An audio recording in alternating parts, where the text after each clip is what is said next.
பிரியமானவர்களே, நீதிமானுக்காய் வெளிச்சமும் செம்மையான இருதயம் உள்ளவர்களுக்கு மகிழ்ச்சியும் விதைக்கப்பட்டிருக்கிறது. ஹல்லேலூயா, ஹல்லேலூயா.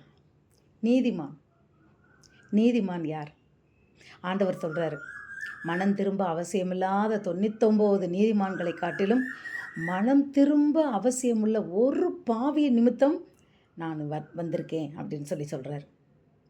மனம் திரும்ப அவசியமில்லாத நீதிமான்.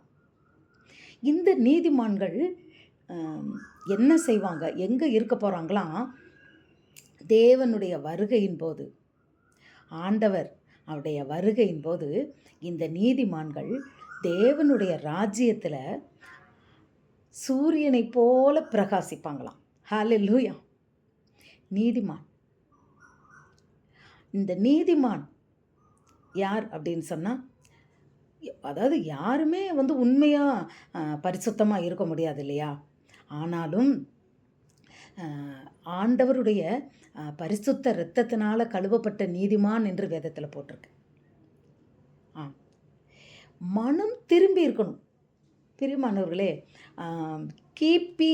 கிமு அப்படின்னு சொல்லி கிறிஸ்தவ வாழ்க்கையில், அதாவது ஆண்டவர் பிறந்தது, இயேசு பிறந்ததை கிமு கிறிஸ்து பிறப்பதற்கு முன், கிறிஸ்து பிறந்த பின்னுன்னு போட்டது போல் ஒவ்வொரு கிறிஸ்தவர்களுடைய வாழ்க்கையிலையும் தான் மீண்டும் அந்த ரட்சிப்பின் அனுபவத்தில் தான் மீண்டும் பிறக்கப்பட்ட அனுபவம் இருக்க வேணும். ஆண்டவருடைய இரத்தத்தினால் நீதிமானாக்கப்பட்ட அந்த அனுபவம் இருக்கணும். நீதிமான் தேவனுடைய ராஜ்யத்தில் சூரியனை போல பிரகாசிப்பார்கள். அவர்கள் வெளிச்சத்தில் இருக்கிறவங்க. அதுதான் நீதிமானுக்கென்று வெளிச்சமும். எங்கே வெளிச்சமா? தேவனுடைய ராஜ்யத்தில் வெளிச்சமா. அது எப்படி இருக்கும் அந்த வெளிச்சம்னா, பட்ட பகலை போல இருக்குமா. நடுப்பகலில் சூரியன் வெளிச்சம் எப்படி இருக்கும், அது போல இருக்குமா. ஹல்லேலூயா. இந்த நீதிமான்களை ஆண்டவருடைய வருகையின் போது, இந்த நீதிமான்களை தேவன் அவர்களோடு அழைத்து சென்று அந்த தேவனுடைய ராஜ்யத்தில் அவர்கள் சூரியனை போல பிரகாசிப்பவர்களாய் அங்கு காணப்படுவார்களாம்.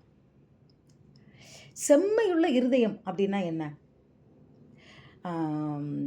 பவுல், பேதுருவெல்லாம் அந்த அப்போஸ்தலர்கள் ஊழியம் பண்ணும்போது அவங்க வியாதியஸ்தர் மேலே, மற்றவங்க மேலே, அதாவது மற்றவங்க மேலே கை வைக்கும்போது இவர்களிடத்திலிருந்து பரிசுத்த ஆவியானவர் அவர்களை நிரப்புறார்.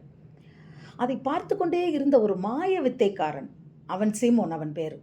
அவனும் நிறையா தந்திரம் மந்திரம்லாம் பண்ணுறான். எல்லாருமே அவனை ஆண்டவருக்கு அடுத்துன்னு தான் என்றாங்க. ஆனால் அவன் என்ன பண்ணுறான், இதை பார்த்துட்டு என்னடா இவங்க இப்படி ஒரு அற்புதம் பண்ணுறாங்களேன்னு சொல்லி அவன் போய் கேட்குறான், நான் பணம் நிறையா தரேன் அவனுக்கு, எனக்கும் இந்த வரத்தை கொடு.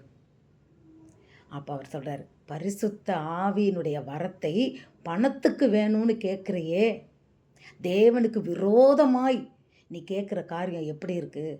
உனக்கு செம்மையான இருதயம் இல்லை. அதனால் உனக்கு கடவுள் ஆண்டவர் உன்னை மன்னிக்கும்படியாக நீ அவரை போய் வேண்டிக்கொள் அப்படின்னு சொல்லிட்டு அவனை சபிச்சிடுறார். அவனுக்கு கொடுக்க மாட்டார். இந்த செம்மையான இருதயம்ன்றது ஏன் அவர் அப்படி சொன்னார்னா, பண ஆசை இருக்கிறது. அவன் என்ன நினைக்கிறான், நம்ம இவ்வளோ நாள் மாயவத்தக்காரன் செஞ்சோம்ல, அதை மாதிரி இவங்கள மாதிரி நம்மளும் கை வச்சவொடனே பரிசுத்த ஆவியானவர் அவங்ககிட்ட வந்துருச்சுன்னா ஜனங்களை நேராக வரிசையாக நிற்க வச்சு பணத்தை வாங்கிக்கலாம். பண ஆசை பிடித்தவன். அதுதான் பணத்துக்கு கேட்குறான். நான் பணம் தர்றேன் உனக்கு, எனக்கு அந்த வரத்தை கொடு. ஹல்லேலூயா. தேவனுக்கு பிரியமில்லாத ஒரு இருதயம் என்னன்னா, பண ஆசை நிறைந்த இருதயம். வேற எல்லா ஆசையுமே அடங்கிடும் தெரியுமா?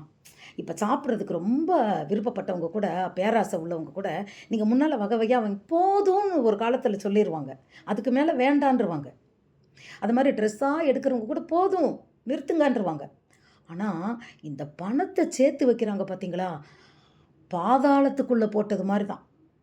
அவங்க ஆசை அடங்கவே அடங்காது. போதும் போதும், இன்னும் வேணும், இன்னும் வேணும், இன்னும் வேணும். 100, 1000, 1000, லட்சம், லட்சம், கோடி, கோடி, கோடியாக பெருகுச்சுன்னா இன்னும் எப்படி சம்பாதிக்கலாம், இன்னும் எப்படி சம்பாதிக்கலாம், இன்னும் எவ்வளோ பணத்தை சேர்த்து வைக்கலாம். இந்த பண ஆசை எல்லா தீங்குக்கும் வேறாக இருக்கிறதுன்னு சொல்லி தேவன் சொல்லுகிறார். போதுமென்ற மனதுடனே கூடிய தெய்வ பக்தி மிகுந்த ஆதாயம்னு சொல்லி வேதம் சொல்லுகிறது. ஆம் பிரியமானவர்களே, பண ஆசை இல்லாதவர்களாய் நம் இதயம் இருக்கும்போது, அது பண ஆசை இல்லாதவங்களுக்கு தெரியும். இதயத்தில் ரொம்ப ஹாப்பினஸ் இருக்கும், மகிழ்ச்சி இருக்கும். பணம் வேணுன்றவன் கோடி கோடியா சொத்து வச்சிருக்கான்ல, நிம்மதி இல்லைல்ல, மகிழ்ச்சி எப்படி இருக்கும்? அதை பத்திரமா பாதுகாக்கணும்ல. ஆண்டவர் சொல்கிறார்ல, நீ உன் பொக்கிஷம் எங்கே இருக்கோ அங்கே தான் உன் இருதயம் இருக்கும்னு. அவன் சொத்தை என்ன பண்ணலாம், ஐயோ யார் வந்து எப்போ கொள்ளையடிச்சிருவா, இல்லை எந்த ஈடி வந்து வந்துருவானா, எல்லாத்தையும் எடுத்துகிட்டு போயிடுவானா, அந்த பயம் அவங்க இருதயத்துக்குள்ளே சந்தோஷமே இருக்காது. பணம் நிறைஞ்சு இருக்கலாம், இருதயத்தில் மகிழ்ச்சி இருக்காது. ஆனால் பணமே இல்லை, அன்னன்னைக்கு பாடு அதது போதும்னு இருந்து வாழ்கிறவங்க எவ்வளவு சமாதானம் சந்தோஷமாக இருப்பாங்க தெரியுமா? அதான் ஆண்டவர் சொல்கிறார், நாளைய தினத்தை குறித்து கவலைப்படாதீர்கள்.